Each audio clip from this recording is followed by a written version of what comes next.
So, hi everyone, welcome to MindMajix, which is your skill partner. Today, we are going to show a demo for microservices and its trainings. Okay, let me introduce myself. So, I'm working as a Java developer, and my whole career I haven't worked for Java and some basics Python. I know latest of Spring and microservices. I have been working with the last 2 to 3 years. Okay. So today in this demo, we'll be showing what is microservices and what is the architecture and what are the design patterns. And I'll be showing some small example of microservices codes, how it is get configured, and how they talk to each other.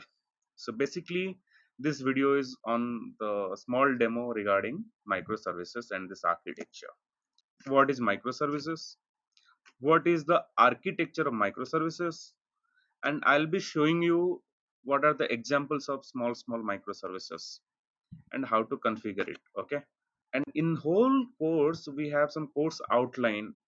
We'll be showing you the evolutions of microservices and the architectures, how to design, because there are many design patterns, how to design, and design patterns should be must, and you should learn it must, because for every big projects, when you work with multiple people and multiple developers, we need to follow certain design patterns. So we need to learn how we can see how we can learn these design patterns. And we'll be using Spring Boot, the framework for Spring.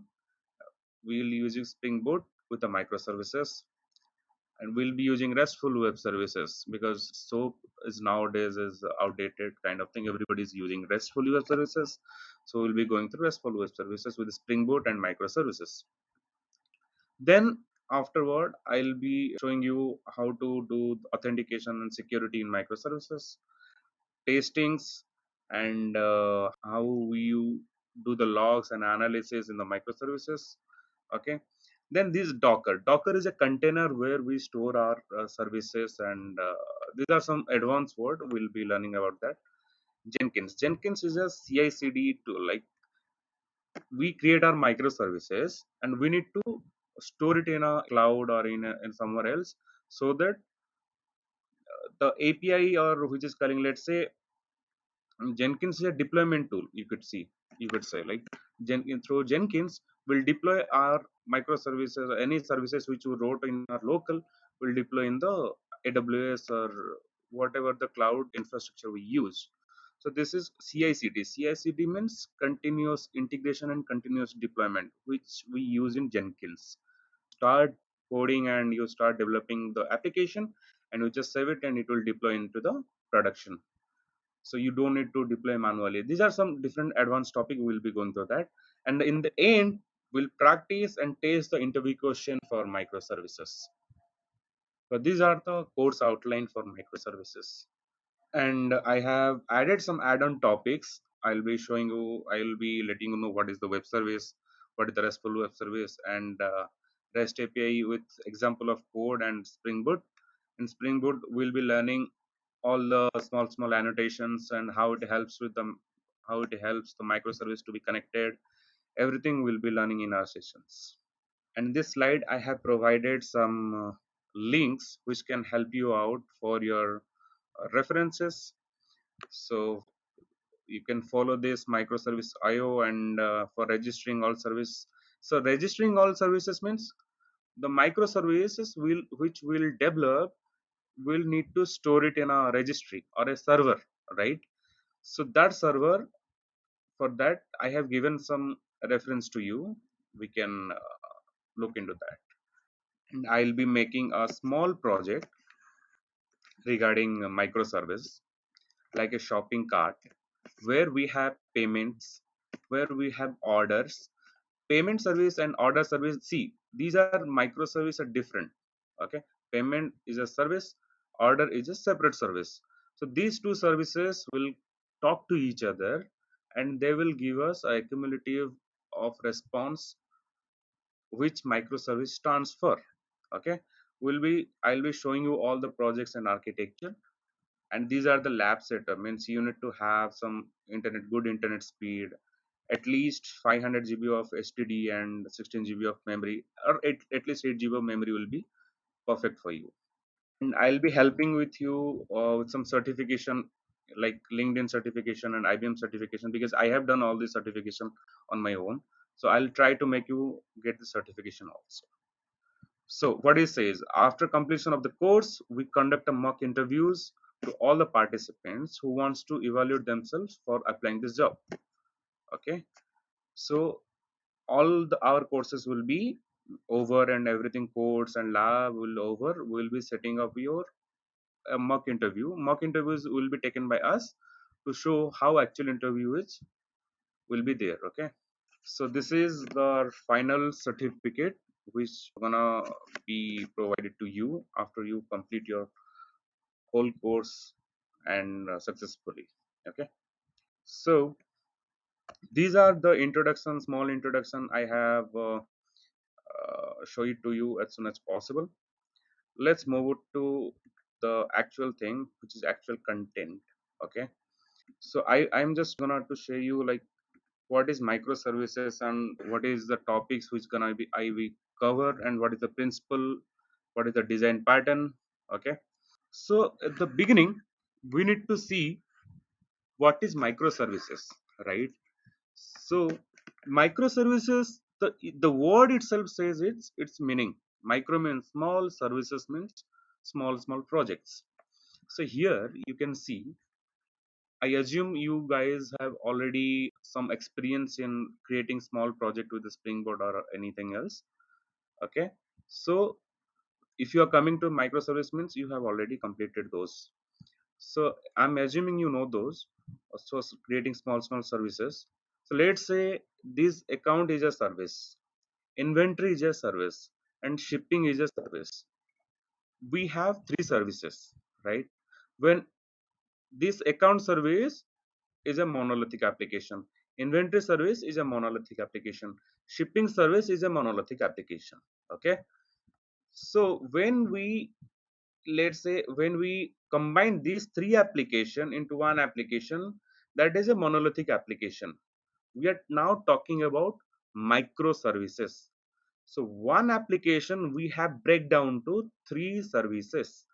One is account, one is inventory, one is shipping. So now three services are working and communicating with each other. Okay, as you can see in the diagram, three services are working and communicating with each other to show the, to take the request and send the response. So these are called microservices. If we go to the statement, it says that microservices is an architecture. So normally people thinks that microservices is kind of a, it's not a syntax, or it's not a framework. People think that it's a framework. Okay, this is a misconception around many people or many students are there. So microservice is nothing. Microservice is an architecture. So how you make your own services, you will be making your own services using Springboard and is same syntaxes. Only you need to combine, only you need to talking to each other. That is microservices. It is an architecture. So what it says, microservices is an architecture or architectural style as an application of a collection of small autonomous services. Here you can see this is a small autonomous services, this is a small autonomous services, and this is a small autonomous services. So these are the small autonomous services combining each other will called microservices. Okay. So microservices has some certain principles and some design patterns, as I told you, because microservices are because the whole one application, when we break whole one application to different small services. Okay. So we need some principle, right? We need some patterns, so that let's say we have multiple developers, like we have 100 of developers. Some developers are working in account service, some developers are working in this service, some developers are working in this service. So what will happen is, when will not be followed a single pattern. Let's say I'll give you an example. If you go to your road, right, you ride your bike or you ride your car, thousands of people cross one traffic post at a time. So there is a pattern, right? When red light you stop, when green light you start. So there is a pattern where all the people obeys the pattern, and the traffic goes smoothly, right, without any accident. Like that, if we follow one pattern, all the teams or all the services, your application or our application not gonna be crash, or not gonna be show multiple bugs, kind of like that. Okay, so we need to set an design pattern, and we have some certain principles so that we need to follow. Okay, so we know that, just we covered what is microservices. So as you know, the multiple services accumulatively call as microservices. Nothing much is there, so that you don't think like there is some certain syntaxes or some frameworks are like that. These are some independent services will be calling to each other. We'll call as a microservices. Okay, so here we can see the principles, right? So for, as I told you, to work in a microservice environment, we need to follow certain principles. Okay, so I'll be taking you around all the principles. What is independent and autonomous services? So every services are independent and autonomous, means they will work on their own. Scalability means, let's say, I'll give you an example. We have account service. Let's say, let's think these all three services are inside a Flipkart service. You go to Flipkart, you, let's say, inventory service, you assume that in Flipkart you see all your mobiles, laptops, dress, these are coming from inventory service. After you select one product, you go to payment service, which is account service. Let's assume like that. Okay, you go to account service. From account service, when account, like everything is set up, you paid for that particular product, then your request come to shipping service. Okay, and your product gonna ship, you can track all these shipping services. So scalability means these three services are not dependent to each other. If I need to scale something, let's say I need to upgrade something in my inventory service. Let's say I am carrying 100 of products now. I need to carry 2000 products. So I'll scale this service only, which won't affect account service and shipping service. So that is called scalability in microservice. Okay, decentralization, there is no centralized service, there is no dependency of a central service. Centralized service comes for the monolithic application. I'm repeating, these are all the principles and design pattern we need to follow. And there's the must in the microservices. So resilient services means, I'll show you what is the I'm talking about. Resilient services means, you come to Flipkart, let's assume this is a Flipkart, and inventory, you see all the products in the inventory. Account, you go to payment, and shipping for all your addresses, kind of thing. Let's say there is a bug comes for the shipping service. So your shipping service going down in Flipkart, the shipping service going to down. Okay, but other people who are coming for see the product, or the people who are coming to, like, they saved in the cart and they want to payment, they can do it now. Those, if those services are working independently, they can see the products, they can do the payments, they can do everything except shipping. When shipping service will fixed, they can do the shipping also. Main motto of this resilient service is, if some service is going down, whole application won't going down. Let's say the bug come in the shipping service, your Flipkart application, your whole Flipkart application is not gonna down, or it's not gonna crash. You can go to see the products, you can go to do the payments. If it's a monolithic application, let's say it's threes are combined in a one application, then if it come, there is a bug in shipping service, shipping item, then whole Flipkart you can't see, right? You can't scroll anything, because it all gonna die, like nothing, everything gonna crash, right? So this is the benefits of microservices. If some service going down, other service not gonna be hamper itself.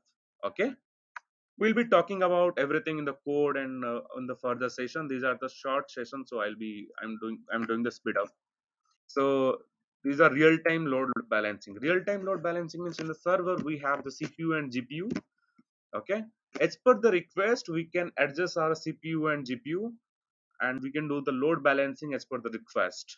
Okay, and it's showing the availability, continuous delivery through DevOps integration. DevOps will be, I'll be showing you how to do integration and everything, all for all the microservices. Okay, so these are the main principle we need to follow to work under microservices.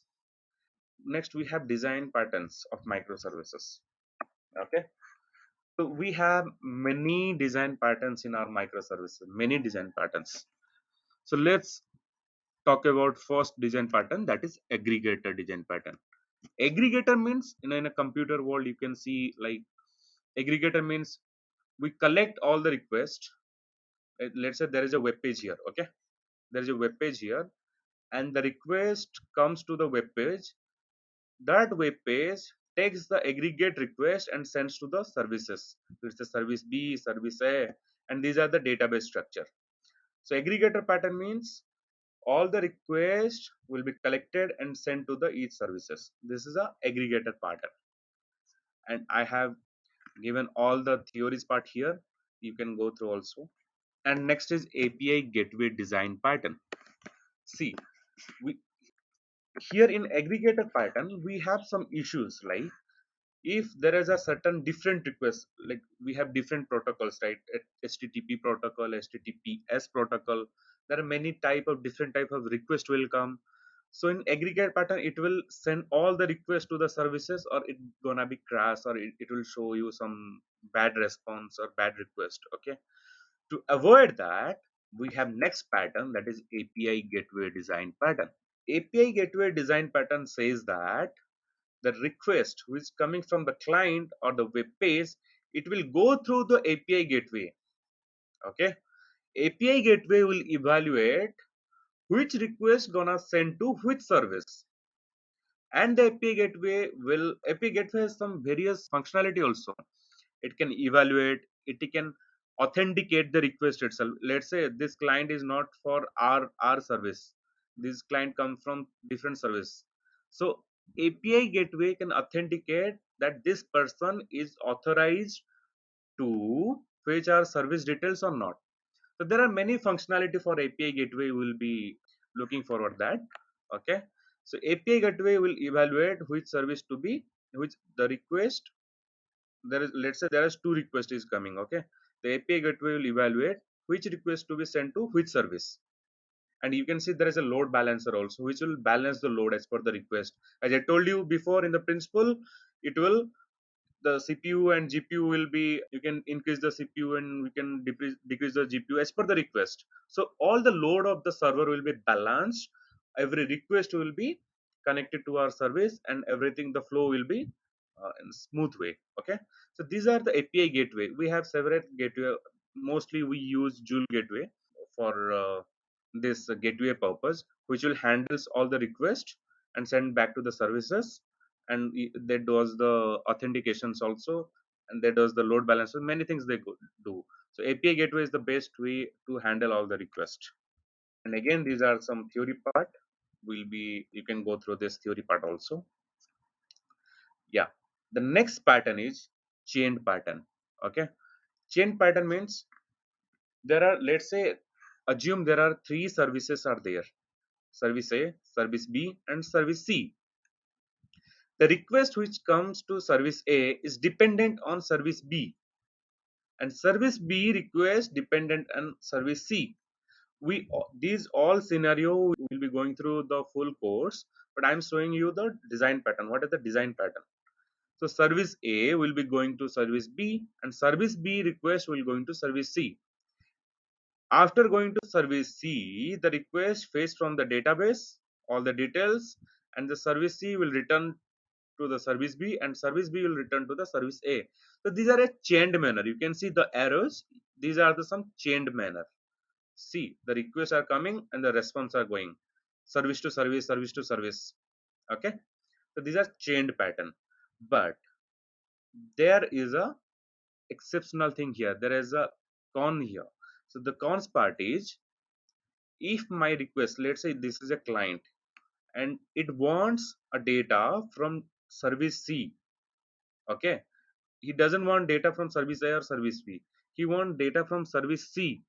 He can't do it in the chain pattern, right? Because he can do it, but response latency will be increased. Means the response time will be increased. He need to wait and wait and wait. After like a long time, the response will come, right? Because it has to go to two different services and it will return after two different services. To avoid this, we have a next design pattern, that is asynchronous messaging design pattern. Okay, this design pattern is made because of the client can request to the direct. You can see, I told you before, service A, service B, and service C. Here in the diagram, you can see the request is coming directly to the service C and service B. It's not coming from A to B, B to C, and again C to B, C to A. It is coming direct to the service C. It is taking the response, and we have the queue concept here. Okay, queue means, all the queue, data structure, everything will be stored in a queue. Okay, and after that, every response is collected and sent back to the client. So see, if the client doesn't need to wait so much time to get the response, because it's not coming as a chained manner. The response directly come to C and collected all the response and get back to the client. These are the asynchronous messaging design pattern. Okay, we have database design pattern. Basically, it is a best practice to have separate database per services. What I mean to say, let's say I have service A and service B. If we do, if we share the same database, let's say here you can see in the example we have service C and service D. These two services are sharing one database. Although we can use connection pooling and other things we have, right, to avoid this services, so avoid this database pooling. So we have service D and service D, where we are sharing only one database, right? In one database, when we share two different services, there are many more chances where the data will be corrupted or the data can be shared. So it's based or recommended that we'll be using different databases as per the services. Okay, so there are many more patterns like this decomposition pattern, circuit breaker pattern. So I'll share this payment PPT and I'll share all the URLs so that you can go through this. Okay, I'll show you what are the microservices in live project. Okay, how we configure these projects.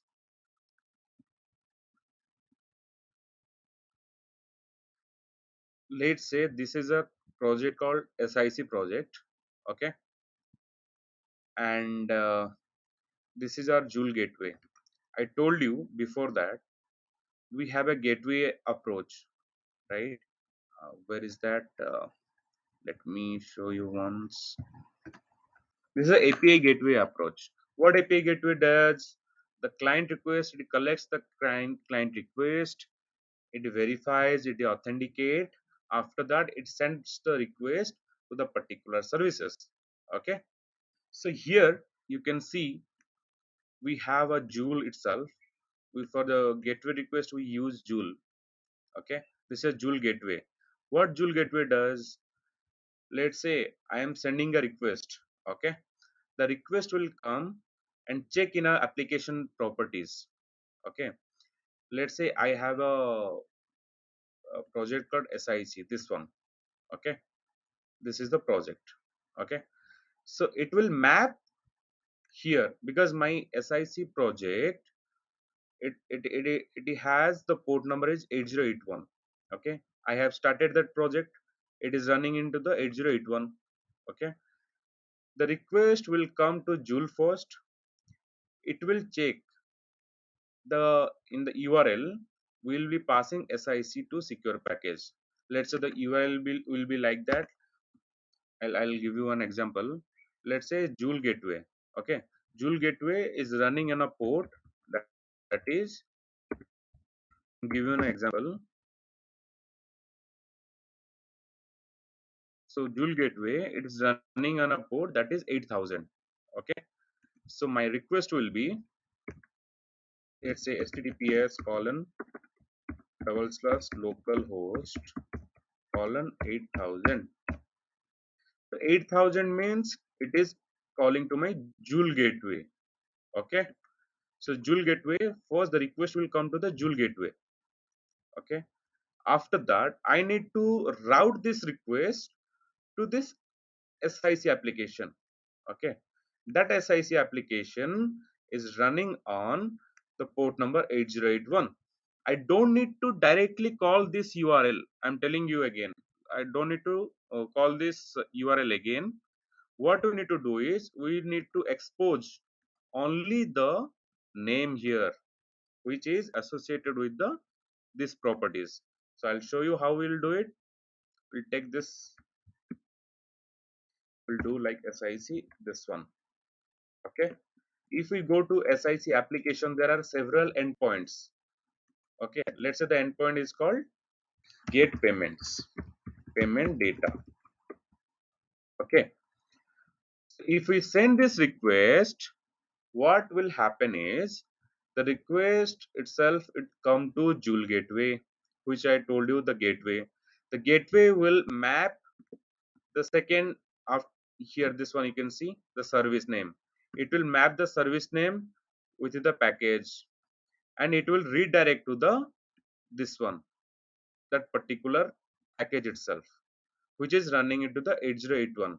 When the request will go to the this particular package, in the controller we have several endpoints. Let's say one endpoint is called get payment data, and it will hit the get payment data and it will show you all the payment details. Okay, so this is the short intro how we can configure and how it runs in the microservices. There are many microservices, you can see 30 to 40 microservices. We'll be learning one by one, each by one microservices. I'll be showing you creating one small microservices, how to configure with the Joule, how to register in the Eureka, and how to configure in the Joule.